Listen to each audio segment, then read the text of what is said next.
Então, gente, nós estamos vendo o modernismo e estamos vendo primeiro os movimentos de vanguarda lá da Europa que vieram a influenciar o movimento modernista brasileiro.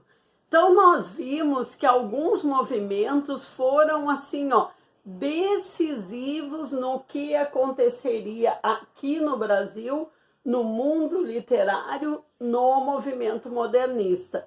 Nós já vimos que esses que foram inúmeros movimentos meio que independentes, mas todos com o mesmo fim dentro do modernismo, ou seja, de colocar abaixo o que até então era considerada uma literatura boa, para colocar os seus novos conceitos da literatura que queria romper com tudo aquilo que vinha sendo feito até então.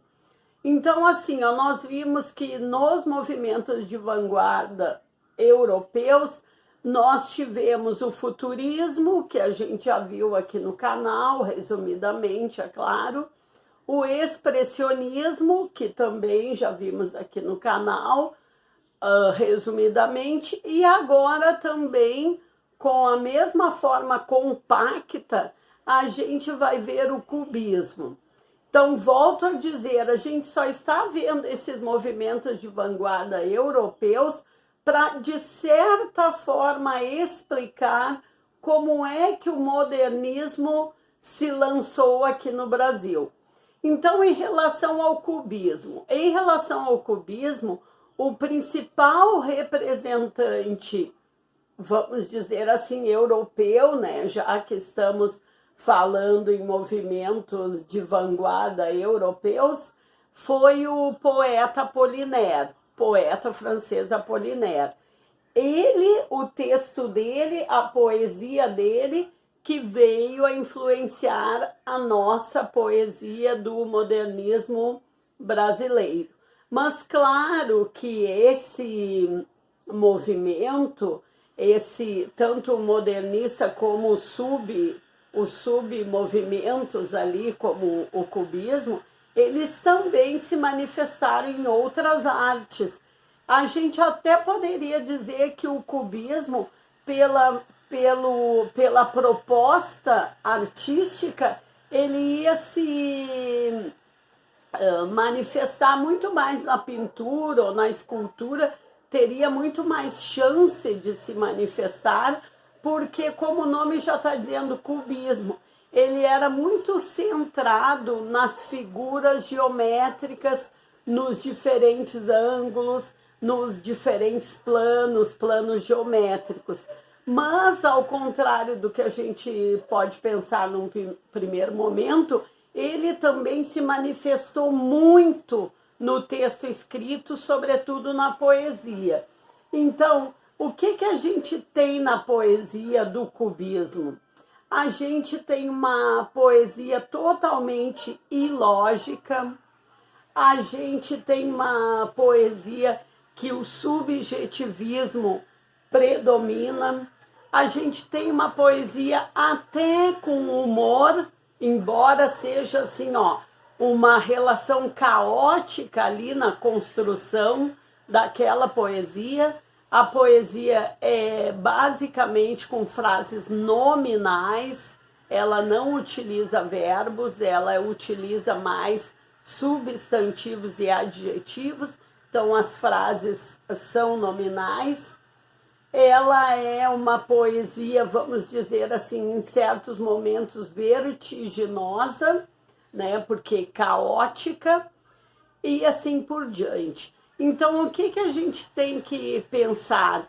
Que também quando nós vemos algumas poesias, entre aspas, que depois analisando a gente vai ver que não é assim, mas uma poesia, entre aspas, sem pé nem cabeça, quando a gente vê uma poesia assim, em geral, via de regra, essa poesia tem influência cubista. Essa poesia modernista, entre aspas, sem pé nem cabeça, tem influência cubista, tá?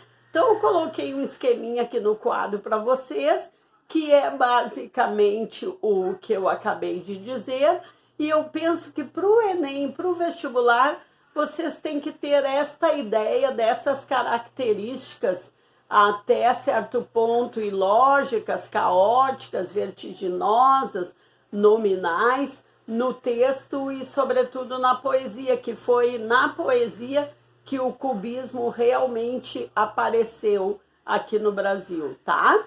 Então, o cubismo, né, é um dos movimentos europeus que influenciou o modernismo brasileiro, conforme a gente já disse. O principal representante é o poeta francês Apollinaire, conforme a gente já disse também. A proposta artística do movimento são os objetos da realidade do dia a dia, vistos sob diferentes ângulos e diferentes planos geométricos. Então, como eu disse para vocês, o próprio nome cubismo já está dizendo, né? Que lembra alguma coisa assim objetificada, né?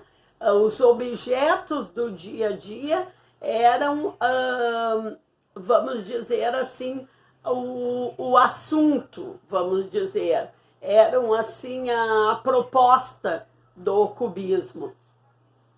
A poesia cubista se caracteriza pelo subjetivismo, pelo ilogismo, pela frase nominal, pela enumeração caótica e pelo tempo presente, pelo humor.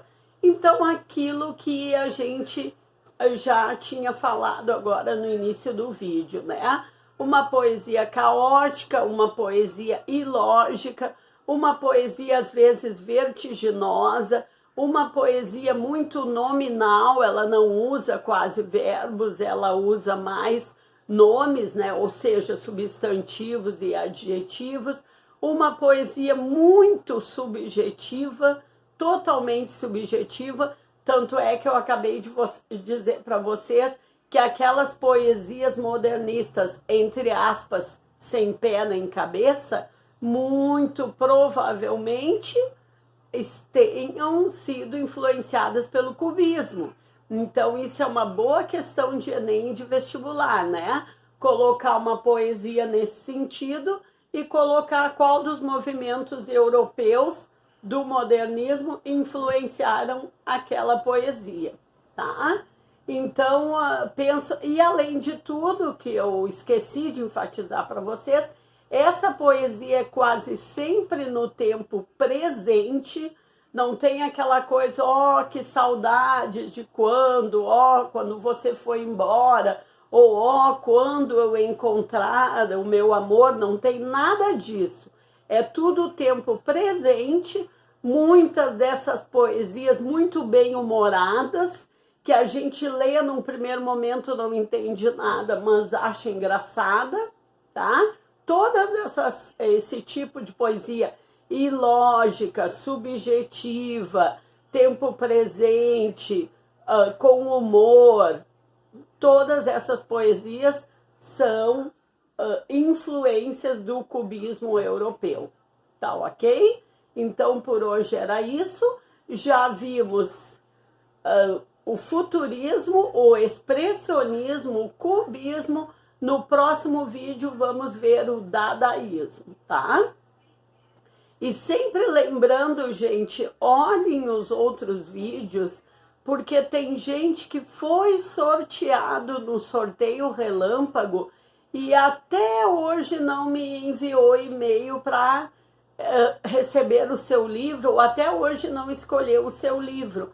Eu não sei, alguns eu penso até que não acompanham mais o canal, mas alguns de vocês acompanham, porque eu já vi comentários depois disso, depois do sorteio, e ainda não se deram por conta que em um outro vídeo foram sorteados no sorteio relâmpago. Aí, gente, eu digo, a minha função é fazer o sorteio e enviar os livros, né?